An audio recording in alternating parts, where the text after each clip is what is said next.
for having me here this morning. I want to first thank your incredible pastor, Liz, who has been a friend not only to our community over in like the Reed neighborhood area of Southeast Portland, but also to me as well.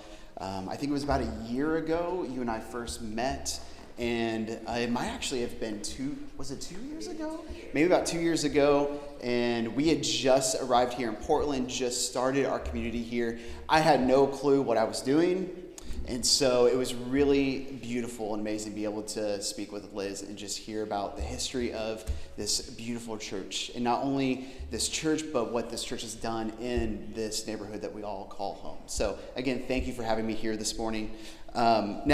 Today is Reformation Sunday, and I usually do not stand in pulpits like this. I'm usually not wearing robes, and all my tattoos are exposed this morning, and so I feel a little out of place. So if I stutter or maybe pass out or black out, just feel free to go ahead and go on the hike. So, all right, how about we get into it? Your amazing, incredible pastor, Liz, she asked me to come share about our ministry called Makers and my personal call to this work. Now, right now, as I just said, you're going through a conversation discussing the Reformed Church, which the Reformed Church is just another way of saying church done a new way, or maybe church done a different way. Now, our church Makers, we are close partners with the PCUSA, and we do share very similar theological and progressive values, but I think at the same time, I think we all could say that maybe our church might not look like a typical, stereotypical Presbyterian church. So today, I want to share some thoughts about how I personally have seen the Reformed Church look today in 2024. And I want to do it in 3 different ways, if that's okay. First, I want to talk about the band The Grateful Dead. Second, we're going to talk about the creation poems. And notice, yes, poems, plural. We're going to talk about 2 different creation poems and probably one that you've never heard before. And then third, we're going to talk about beauty through the lens of Robin Williams. And so the Grateful Dead, 2 creation poems, and Robin Williams. Sound good? Okay. Let's do it. All right, so let's talk about the Grateful Dead. I grew up in backwoods, fire and brimstone, Baptist, rural, conservative, Trump-loving Indiana. And as I grew up there, everything that is given to a young person, that you would think is given to a young person, is given to a young person. My youth pastor, God bless his soul, he had this incredible genius, he thought, idea of taking all of us into a church van and taking us to go soul winning. Now, soul winning is this, again, very Baptist thing where you would go knock on people's doors and you hand them a thing called a tract, and you would ask them the question, are you 100% sure you're going to go to heaven when you die, right? And so I grew up doing this thing called soul winning every Saturday morning, which is what every kid wants to do on Saturday morning. And he had this bright idea one day that he was going to get a bunch of us young preteens in the church van and take us to the Deadhead compound. Now, if you're not familiar with what a Deadhead is, it is the roadies, the groupies, it is all the huge fans and followers of the band, The Grateful Dead. Now, they were playing in some place in like rural Indiana that weekend, and so he put us all in the church van. And when we got in the church van, he sat down. There's maybe about 9 or 10 of us, and he was like, listen, you're going to see things today you've never seen before. You're going to hear things you've never heard before. You're probably going to smell things that you've never smelled before. And we had about a 20-minute ride in this church van. Have you ever seen the beginning of Saving Private Ryan? That's kind of how it felt in the church van that morning. This very solemn, like, are we going to our deaths right now? Like, what is going on? I remember we pull up to this area, the church van windows were like very darkly tinted, so I couldn't really see. And he flies open the church van doors, and I began to witness something I had never experienced in my life.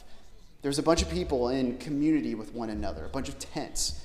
There was this music playing I had never heard before, this song called Black Muddy River. It was this dark, ambient, folky undertones. And there was another song playing in the background.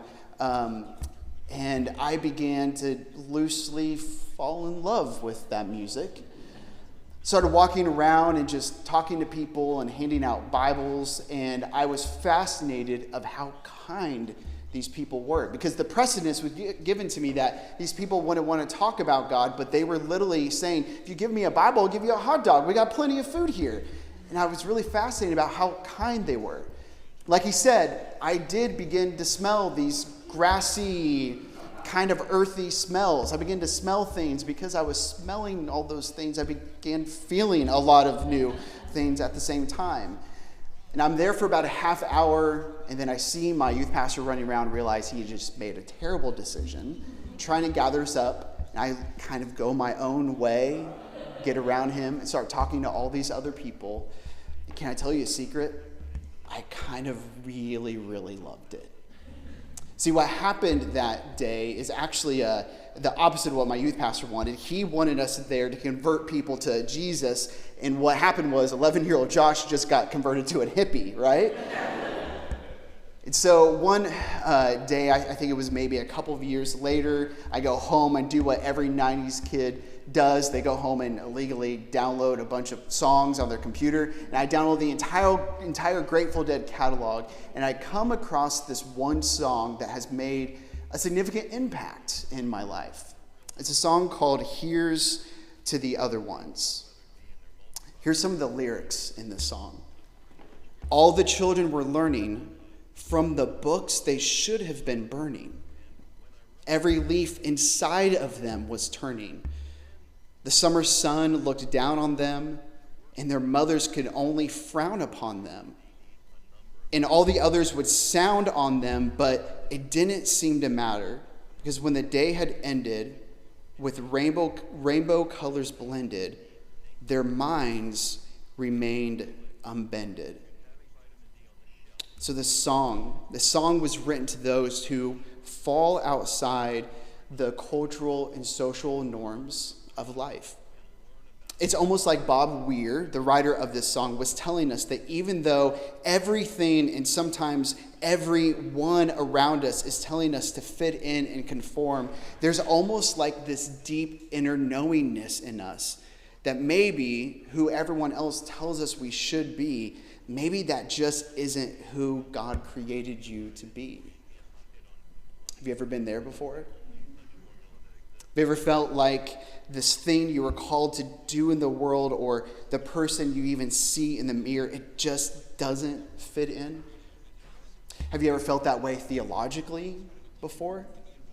I don't know if you look around much, but us, the PC USA, we don't really look like mainstream modern Christianity, do we? We are very much the church of the misfit toys. We are the ones saying things about theological curiosity, progressive values, allowing every type of person a seat at the table. I mean, we literally give away our properties, right? I mean, in a lot of ways, I'm sure every person in this room, you probably feel like the other one. And I know we're in this conversation right now about the Reformed Church and what it means to be new, to change, to be different. So in the spirit of Reformation Sunday, I want to ask you this question. What if I told you that the very beginning of the Bible literally talks about Reformation?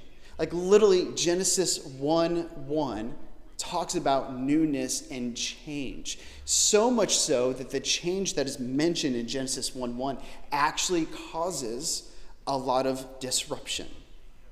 So in various versions and translations of Genesis 1:1, a more abbreviated version, it says this: in the beginning, God creates the heavens and the earth. Now, I would argue that to actually understand this verse in its fullness, you first need to learn about another creation poem. And this other creation poem is called the Enuma Elish. The Enuma Elish. It goes like this. In the beginning, a god named Marduk creates the heavens and the earth. There were many gods, and the cosmos was this chaotic and wild and untamed space. So then Tiamat, a different god, one of these gods, she saw this untamedness that was happening in the universe, and she made it her personal agenda to tame it. And what was her first plot for course correction? To kill the god that made this wild and chaotic place, to kill Marduk. Now, eventually, Marduk and Tiamat begin to fight, and then eventually, Marduk wins this fight. Their creation poem from the Epic of Gilgamesh, it goes like this. Marduk used a great wind to split half of Tiamat into two. And the first half of Tiamat becomes the heavens. The other half creates the earth. And whatever is left over from this God's body, from this God's carcass, we are created. Humanity is created.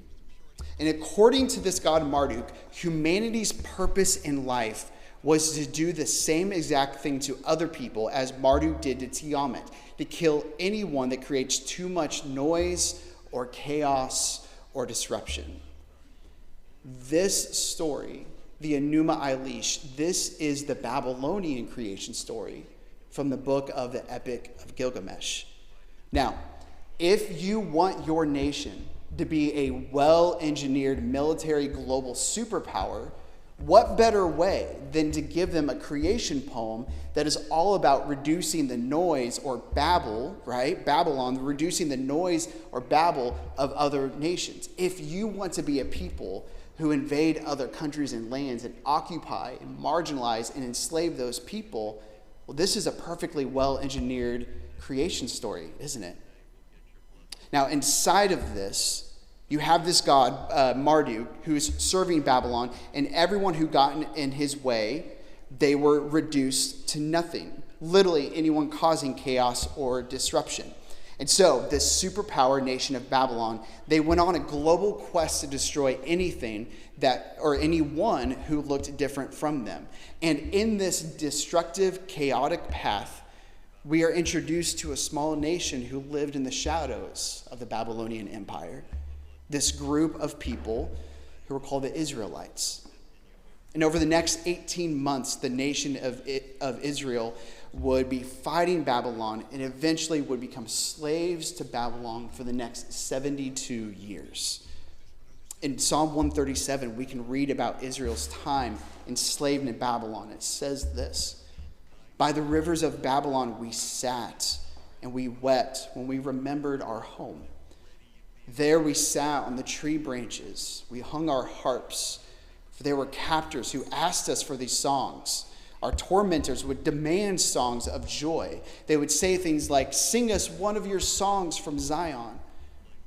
For the next 70 years, they would have to live in this torment, in this enslavement. Slaves to this creation poem that serves chaos and death on a silver platter. However, though, in the middle of this enslavement, in the middle of this chaos and death and terror and violence, a reformation begins to happen. Something new begins to break out. What we see is you have these Jewish exiles who begin to refuse to live any longer under the oppression of the Babylonian Empire, but they don't pick up a sword. They don't gather their people for an army. They don't gather their shields and their equipment. Instead, they pick up a pen to fight the Babylonian belief system. Because inside of the Jewish, this Hebrew imagination, there was this different story of creation that these Jewish exiles believed. One that had been penned down from generation to generation. And this creation poem is not one born out of destruction and violence, but one built out of love and creativity and joy. This creation poem is sophisticated, poetic, elegant, and creative. See, Babylonians had a creation story that was pro-empire, anti-humanity. But the Genesis 1:1 narrative, the Genesis creation poem, flips it upside down to be pro-humanity, anti-empire. See, in the Babylonian creation story, it said that Marduk was a god of destruction and violence who created the heavens and the earth. But in this new creation story, it says that we have a God of love and creativity and joy who creates everything in his image. Not what is left over, but something that looks just like this God. And this was the first act of Israel to reclaim not only their freedom, but to reclaim their identity. And so when you open your Bible and in front of you is Genesis 1:1, know that you are not only witnessing an act of creation, but you are actually witnessing an act of reformation. I would even dare to say you are witnessing an act of rebellion. And that leads me to three major questions that I want you to leave with today. Number one, what is your act of creation? What is your act of creation? Number two, what is your act of reformation? And number three, what is your act of rebellion? And can I tell you an insider trade secret here? You're probably going to have the same answer for all three questions. See, the ancient Hebrews, they understood that acts of reformation well, and Genesis 1:1 is a huge example of that. So let's break this down so you can actually see the reformation happening in Genesis 1:1. It says this, that in the beginning, God creates the heavens and the earth. Now, if you take out when God created, which is in the beginning, you take that out, and what God created, which is the heavens and the earth, we're only left with two real words in the sentence. God created, or God creates. Now, this word God in the Hebrew is this word Elohim, and Elohim is a word that defines who God is. It's actually a word for multiple gods, which we can break that down some other time. But I want to look at this word created because the Hebrew imagination, the Hebrew language for the word create, it's really fascinating and surprising. This word here is this Hebrew word called bara. And bara means to make out of nothing for a very distinct and unique purpose. And God's first act of bara was creating the heavens and the earth. And God does something that both Marduk and Tiamat didn't do. This Hebrew God calls it good. And then what does this God do? This God creates light in verse 3, and it was good. The sky, it was good. Land, moon, birds, and fish, animals, it was good. Until we get to close to the end of the creation poem, where you see this God create you and I, humanity. And then another word is added that God says it is very good. And then something really peculiar happens. Then God decides to hand all of this bara to you and I. And our duty, our assignment, our agenda from Genesis 1:1 is to take that act of bara and make more and more good and beautiful things. So again, these three questions are humming underneath this Genesis 1:1 poem. What is your act of creativity? God is asking us, what is your act of reformation? And really inside of that, what's happening is God is saying, what will be your act of rebellion as well? Now, as you ponder those three questions, I'd love to share a little bit about our act of creativity here in Portland. 3 years ago, I sat down with a small group of 15 people, and I asked them those three questions. I first started to explain what it means for us to create a safe space, a beautiful space, a theologically curious space for all people in all things. I would ask questions like, what does it mean for us to hold Christian traditions, ancient wisdom within our truths, while also allowing fresh imagination, or what we call being theologically curious? What would happen in this group is something that I wasn't really prepared for. Instead of answering that, we had a lot of people that began voicing their religious and church trauma. What happened is that when they came to our church or they left the church, what happened is they would ask really hard questions to their pastors, and their pastors would tell them this isn't the place to ask that question. One of the ones that kept coming up is, why do the 4 resurrection counts not line up with one another? Why are there things that contradict itself in the Bible? Why are we not allowed to ask these questions? And these were the things that they were bringing up. Why is it that when I told my parents I was coming out of the closet, that all of a sudden we couldn't go back to that one church that we called our community? These were the things that were being shared. That night, I knew this. I knew that we were going to be a church for believers, for doubters, and for everyone who's a little bit of both. We were going to be a church where it's safe to explore your spirituality and safe to express your full identity. We were, just like probably here at Rose City, a church for the misfit toys. And we knew this was exactly the act of Bara that we needed to create here in Portland. And so January 2022, we had our first gathering. We actually did it right down the road from here at Laurelhurst Presbyterian Church. We met there for the first year of our existence. Eventually, we had to exit that community, and we started looking for another home. And I got to tell you, we looked high and low. We just couldn't find a place to meet. And so we had to pull back and then ask the question again, is this already for us another act of reformation? Is God inviting us to already create a second act of Bara? And as we kept looking and looking, we knew that maybe the way that we currently meet is not going to be the way that we meet in the future. We knew that a traditional space was not going to be the right fit for our community. Our community had lots of folks that were being hurt by the church, and a traditional space would just be a deficit to our community. We searched high and low, and we just couldn't find anything. So we said, instead of finding a home, a permanent home, we will now become a community that creates a home wherever we find ourselves. And in true millennial spirit, that was in coffee shops. And so in that spirit, we became creative and a little rebellious in what we did.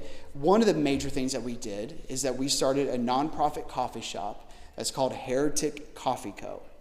Now, I don't know if you know this, but there's a lot of people out there who would call all of us in this room a bunch of heretics for how we believe and choose to understand God. And so instead of debating that title, honestly, we just chose to claim it.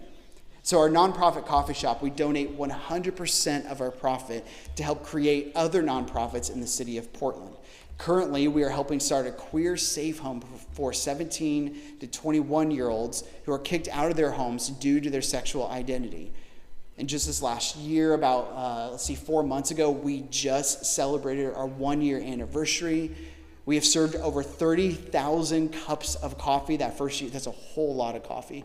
And also at the same time, you know how businesses love to frame the very first dollar that they get? We have the frame. We don't have the dollar because we gave it away. But we do have the frame on the wall. And so that was one major act of Bara for us. And the other one is this. We began offering a Thursday night course that we call Unravel. And Unravel is a 12-week course that's based around 2 things: exploring your spirituality and ditching toxic theology. Now, most of our folks are Gen Z, Alpha even, a lot of young millennials. I'm 35, and I'm like the oldest in that place. It's a weird thing to feel. To give you a little bit more context, a lot of them come from conservative evangelical backgrounds, as I did when I was growing up. And in those spaces, they were never really given the opportunity to think for themselves. And so this course removes that conservative theologies they were handed, and it teaches them how to read the Bible literally, not literally, to see what the Bible is actually saying to us today. And so this is how we worship God. This was our act of creativity. This was our act of reformation, or our act of rebellion. In a lot of ways, this was us, just like that Grateful Dead song, becoming the other ones. Now, last week, Liz shared this very important Latin phrase in her sermon, reformed and always reforming. And this idea of being reformed is not this perpetual call to innovate and create. It's not an encouragement to make change for change's sake. It is a call to listen to God's voice and how God is moving in the world today. It is us asking the question, how is God moving through us in this space this morning today? In the movie Dead Poets Society, there's this beautiful scene where Robin Williams, he's this poetry teacher, and he is teaching the next big and brightest generation of lawyers and doctors. And he, at one point in this movie, shares this poem, and the poem goes like this. O me, O life of the questions of these recurring, of the endless trains of the faithless, of cities filled with the foolish, of myself forever reproaching myself, for who's more foolish than I and who's more faithless, of eyes that vainly crave light, of the objects mean, of the struggle ever renewed, of the poor results of all the plotting sordid crowds I see around me, of the empty and useless years of rest, with the rest in me intertwined, the question, oh me, oh my, oh life. Here's the answer, that you are here, and that life exists, an identity, that the powerful play goes on, and may you contribute a verse. So what will your verse be? So my brothers and sisters, today, may I leave you with 3 questions. What is your act of creativity? What is your act of reformation? What is your act of rebellion? May I throw this last one in there? What will your verse be?